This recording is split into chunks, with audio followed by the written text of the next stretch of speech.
Today is our legislative day at the Capitol, so we're here to provide information to our representatives and senators on the importance of the domestic violence programs in their area and the work that we do with victims of domestic violence. What do y'all do and what kind of services do you offer? Faith House is a private nonprofit organization serving 7 parishes from Vermilion all the way up to Rapides Parish in central Louisiana. We provide shelter services, which are emergency for domestic violence victims, as well as transitional housing and permanent housing in our parishes. And we also provide non-residential services in all parishes, which include counseling, support groups, and court advocacy for victims who are escaping from their abusers. So there was a mid-year budget cut that affected the domestic abuse program. So how did those cuts affect you all? For Faith House, the mid-year cuts equal to $125,000 cut in our budget. We had a significant amount of money taken in a short amount of time. We were notified about December 17th that the cuts would take place on January 1st. So of course it was devastating to our agency.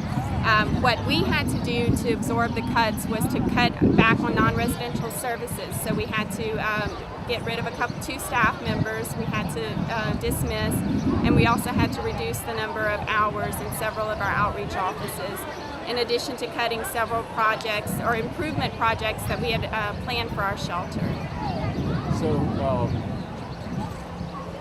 when in the current budget, there's talk about another cut. I mean, is there any place left to cut? Do you end up with services with another round of cuts? Right. There's no way with the proposed cut that we're going to avoid cutting services. It's going to be very devastating to victims who depend on our services to be able to have safe and violence-free lives. So with the next cut, if we're provided with the same amount as last time or the same percentage as last time, we're looking at losing anywhere from $150,000 to $200,000 additional, in addition to the $125,000 we've already lost. So that'll mean closing most of our outreach offices, which are the ones that provide the non-residential services.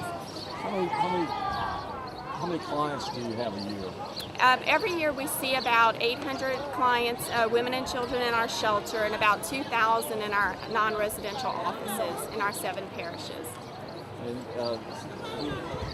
after the mid-year cuts, how many of your outlying offices did you close or reduce operations with? We would have to close at least 4 of our outreach offices, and I would anticipate that would mean almost 1,000 women that would not receive, and children that would not receive services. If you talk to the governor personally, what you tell him about this issue that he doesn't understand? What I would ask the governor is, or tell him, is that domestic violence is very prevalent in our community, and that as a governor who represents family values, or says that he represents family values, that he needs to recognize that this is a very serious issue that affects many families, and it needs to be a priority on his agenda. He needs to recognize that domestic violence reaches out to not only that issue, but many others as well. It affects children in school, it affects our criminal justice system, it affects our healthcare system.